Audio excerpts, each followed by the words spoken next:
శుభమస్తు. నీకు మాత్రం అస్తమస్తు.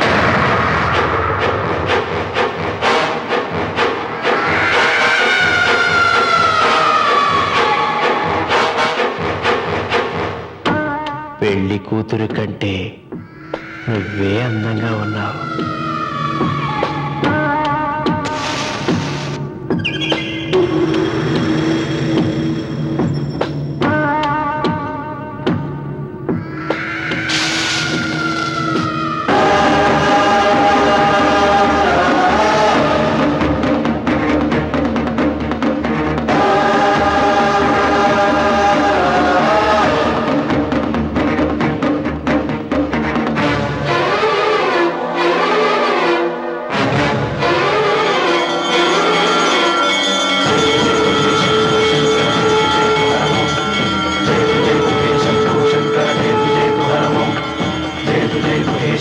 శంకర జయతు జయతు హరము జయతు జయతు హే శంభో శంకర జయతు జయతు హరము నాగేంద్రహారాయ త్రిలోచనాయ తస్మాంగరాగాయ మహేశ్వరాయ నాగేంద్రహారాయ త్రిలోచనాయ తస్మాంగరాగాయ మహేశ్వరాయ నిత్యాయ శుద్ధాయ దిగంబరాయ తస్మై నకారాయ నమః శివాయ జయతు జయతు హే శంభో శంకర జయతు జయతు హరము జయతు జయతు హే శంభో శంకర జయతు జయతు హరము జయతు జయతు హే శంభో శంకర జయతు జయతు హరము.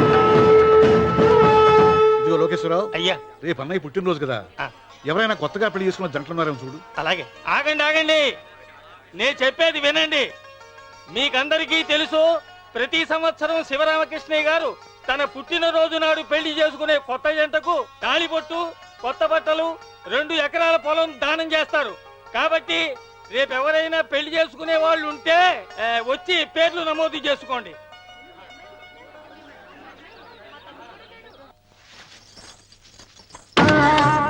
పర్వాలేదులే, భగవంతుడు చల్లగా చూసుంటే శోభనం గదిలో నీ కొంగుముడి విప్పాల్సిన వాణ్ణి. డబ్బుందని రామనని పెళ్లి చేసుకున్నావు కదా. భిక్షపతి, నేను నీ వదిన్ని. కళ్ళు పోతాయా? పోనీ, నిన్ను అనుభవించాక కళ్ళేమిటి, ప్రాణం పోయినా పర్వాలేదు. నోర్మి. ఏంట్రా, ఏం చేస్తున్నావు ఇక్కడ? ఏం లేదు నాన్న, పాలేమన్నా ఉంటే ఒక బిందెడివ్వు, నేను కూడా శివలింగం మీద పోస్తాను అంటే నోర్మి అంటుంది. మూసా పోస్తాను వదినా. ఏమా, వాడేమన్నా వాగాడా?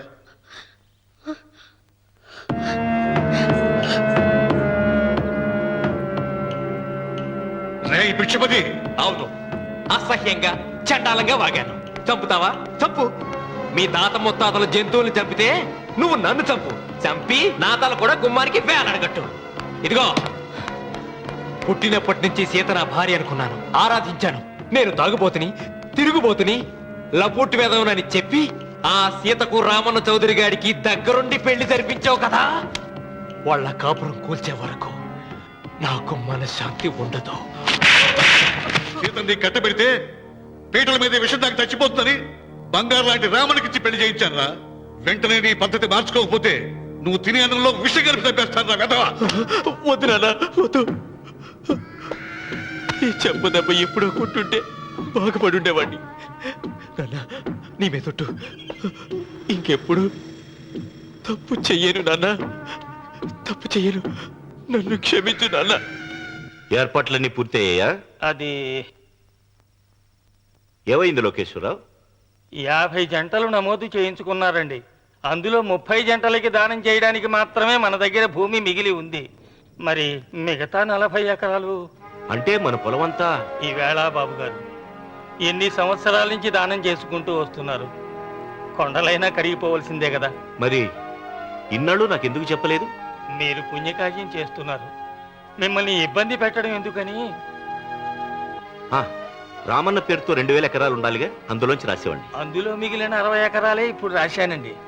ఆయన పేరు మీద గజం భూమి కూడా మిగలలేదు.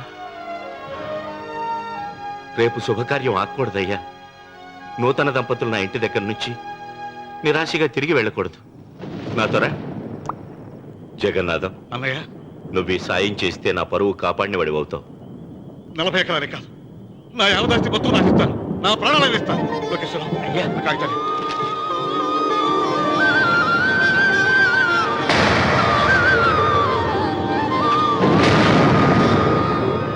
మీ కుటుంబం 10 కాళ్ళ పాటు చల్లగా ఉండాలయ్యా.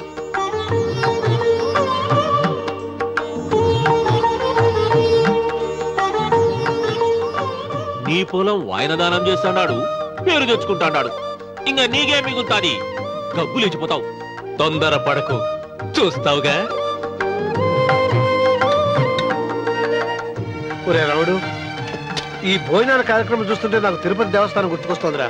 నువ్వైనా చెప్పొచ్చు కదా మీ నాన్నకి, ఈ దానాలకు అంతే లేదా? ఎదుటివాడికి ఇంత పెట్టడంలో ఆయన ఆత్మసంతృప్తి పొందుతున్నారు.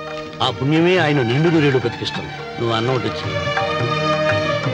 ఇదంతా నీ పుణ్యమేరా. అంత మాటలు కన్నయ్య. హర హర మహదేవ్ శంభో శంకర. ఓం నమః శివాయ. పెదనాన్న, ఏం బాబు? పెదనాన్న, నాన్న. ఏమిట్రా? నాన్న నోరు. ఏమిటో చెప్పరా. మా నాన్న నోరు తెరిచి నిన్ను అడగలేక నాకు దస్తావేజీలు ఇచ్చి పంపించాడు. దేనికి? మీరు మా దగ్గర తీసుకున్న పొలానికి గాను రుణపత్రం రాయించుకు రమ్మన్నాడు.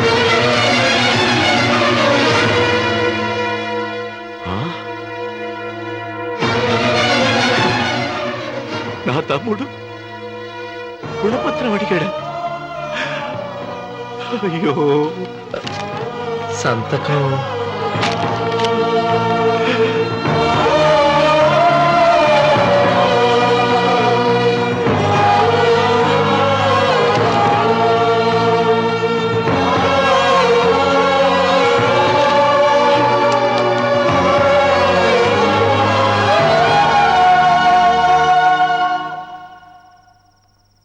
ఏంట్రా తినమేంటి?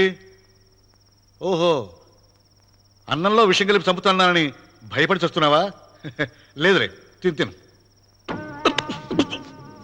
ఏంట్రా, నాకేమైంది? నువ్వు అన్నంలో విషం కలిపి నన్ను చంపుతానన్నావు కదా, ఆ పాపం నీకెందుకు అంటగట్టాలి అని నేనే నా అన్నంలో విషం కలుపుకున్నాను నాన్న. పొరపాటుగా పళ్ళాలు మారాయి. నాన్న, ఎలాగో చచ్చిపోతున్నావు కదా, నీకు రహస్యం చెప్పనా? ఇంతకు ముందే మీ అన్నయ్య చేత దొంగ దస్తావేజీల మీద సంతకం పెట్టించుకున్నా. వాళ్ళని వీధిలోకి తీసుకొస్తా.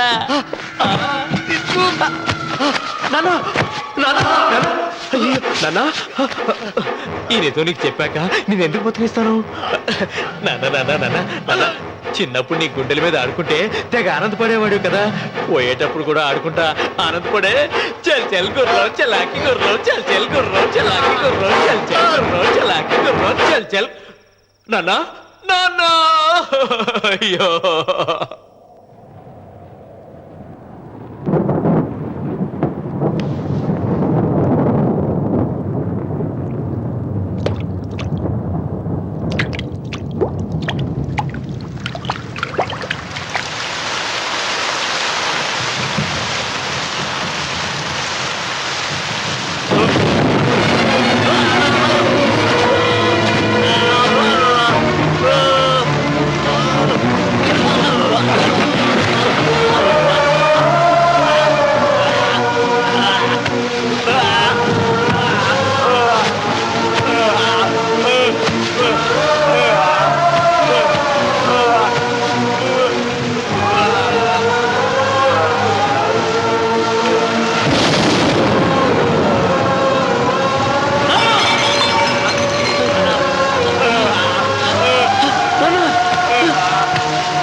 తొందరగా పోనీరా.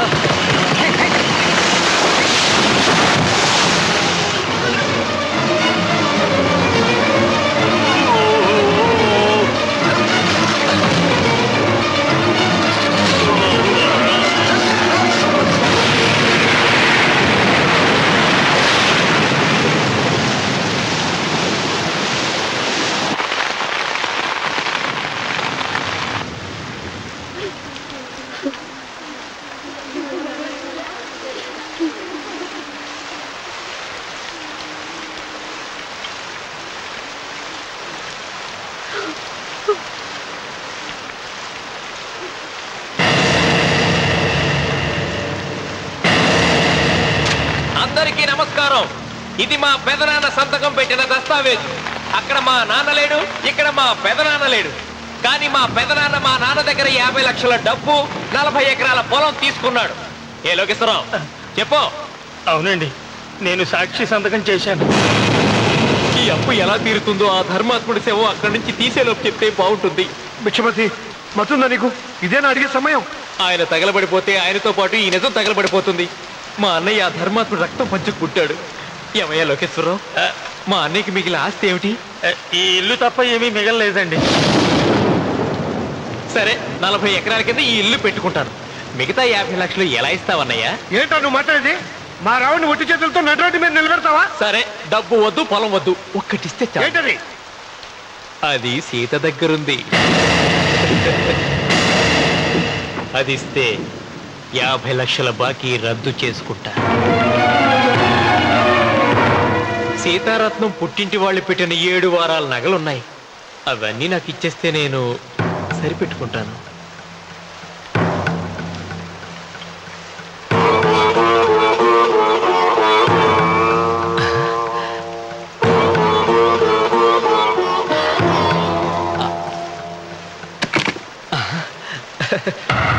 అదేమిటి, నీ మెళ్ళ ఉన్న మంగళసూత్రం బంగారం కదా, అది కూడా తీసిపెట్టు. అన్నయ్య తీసేమని చెప్పు. నువ్వు కట్టాల్సిన తాళి మా రావుడు కట్టాలని ఖచ్చితంగా కదా ఈ పని చేస్తున్నావు. తప్పు మాట్లాడుతున్నావు శాస్త్రి. నాకు ఆ తాళి అక్కర్లేదు, ఆ 50 లక్షలు కట్టమను. మీకందరికీ చేతులెత్తి మొక్కుతున్నారు. ఒక ఐదింటి ఇల్లాలి 5వ తనాన్ని కాపాడండి. మీకోసం తన సర్వస్వాన్ని మీకు దానం చేసి కొడుకును ఒట్టి చేతులతో నిలబెట్టారు మా శివరామకృష్ణ గారు. మీరందరూ ఇంటి మూలంగా లాభం పొందిన వారే. ఆ ఇల్లాను మంగళసూత్రం తీయకుండా కాపాడండి. దయచేసి మీకు కొంచెం సహాయం చేయండి. పంతులు, నీకేమైనా సిగ్గుండదా? కడుపుకు అన్నం తింటాడావా, గడ్డి తింటాడావా? దానం ఇచ్చినటిది తిరిగి పీక్కుంటావా? నీ అమ్మాలో కలుగాల పెట్ట. ఊరికేనే ఇచ్చాడా? పుణ్యం కోసం ఇచ్చాడు. సచ్చాక తిరిగి ఇవ్వమంటే ఎలాగండి? ఎవడు దానం చేయమన్నాడండి? ఒళ్ళు కొవ్వెక్కి దానం చేశాడు. అన్నం పెట్టి తిన్నది కక్కమంటే ఎలాగండి? సోము తమ్ముడిది సోకేవా అన్నగారు అనుభవించారన్నమాట. ఏమిగా నిలబడి చూస్తాడారు సిగ్గు లేకుండా? ఈయనే ఉంటే మన గుండెటి అని విక్కుంటారు. మనం వచ్చే పట్టుకొని అడుగు తినాలి.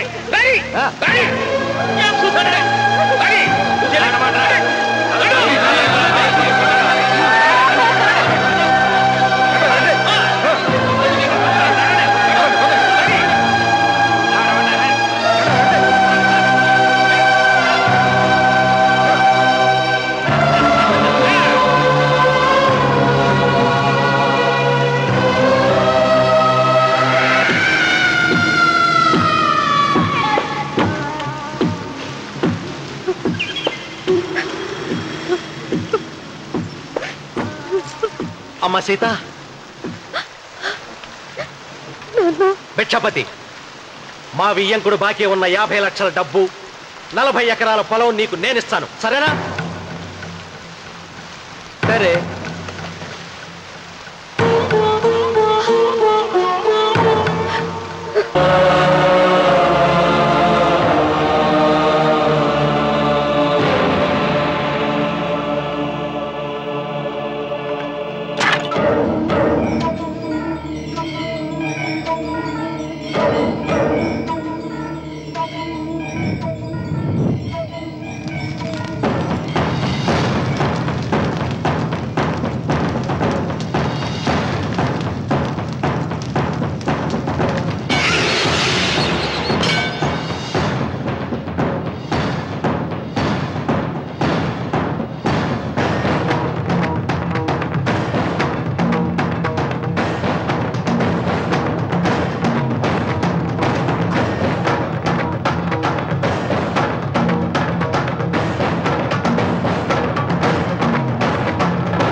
దేవుడా? ఆయన దేవుడే అయితే 24 గంటలు శివ పూజ చేస్తూ దానధర్మాలు చేసిన మా నాన్నకు దిక్కులకి సవరిస్తాడా? దేవుడి పట్ల అపచారం చేయటం మహాపాపం రా. దేవుడిని ఎన్నాళ్ళు మనం చేసుకునే ఆత్మద్రోహం. అసలు దేవుడే లేడు. దిష్టి బొమ్మలాగా నా ఇంటి ముందు ఆ శివలింగం ఉండటానికి వీల్లేదు. తప్పో ఏమండి? ఏమండి? చిత్ర అటులే. మీరు ఆ శివలింగం జోలికి వెళ్తే నా ప్రాణాలు తీసేసి వెళ్ళండి. నా భర్త దేవుడికి అపకారం చేయడం ఈ కళ్ళతో చూసే కంటే మీ కళ్ళ ముందే చచ్చిపోతాను. నన్ను చంపేసేయండి, చంపేసేయండి. నీకు ఇంటి ముందు శివలింగం దేవుడా, నాకు మాత్రం నల్లరాయి. ఈ రోజు నుంచి నేను ఈ వీధి గుమ్మం నుంచి నడవను. ఆ నల్లరాయిని కన్నెత్తి చూడను.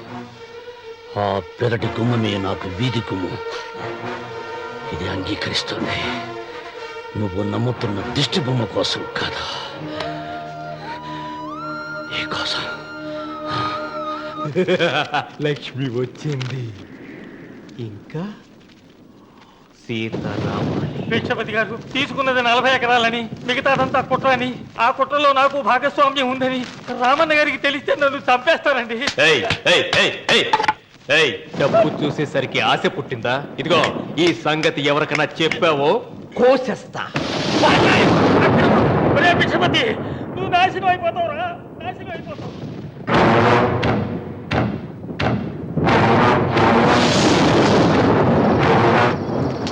ఇంత రాత్రి పూట ఎక్కడికి వెళ్తావు నాయనా? నీకు తెలీదమ్మా, తెల్లారేలోగా ఊరు తెలియ పారిపోకపోతే ఆ భిక్షపతి మనల్ని చంపేస్తాడమ్మా. తొందరగా పద, తొందరగా పద. ఊరుదిలి పారిపోతున్నావా లోకేశ్వరరావు?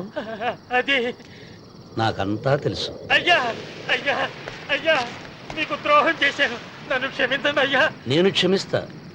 మరి భిక్షపతి వదలొద్దు. నీకు ఉపాయం చెబుతా. అన్వర్,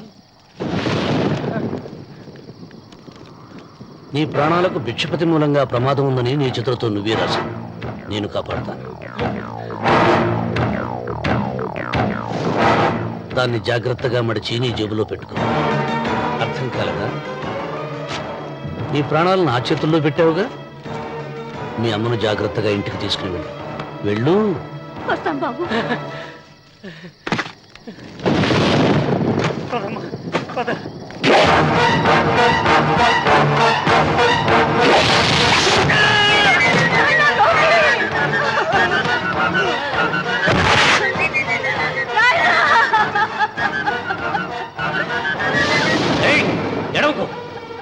ఎడవకో. కన్నీళ్లు పెట్టేంత గొప్ప చరిత్ర కలిగిన వాడు కాదే నీ కొడుకు. అన్నం పెట్టిన మా నాన్న చావు కారణమైన వాడు. నీ కొడుకును భిక్షపతి చంపాడని పోలీసులకు చెప్పాలి.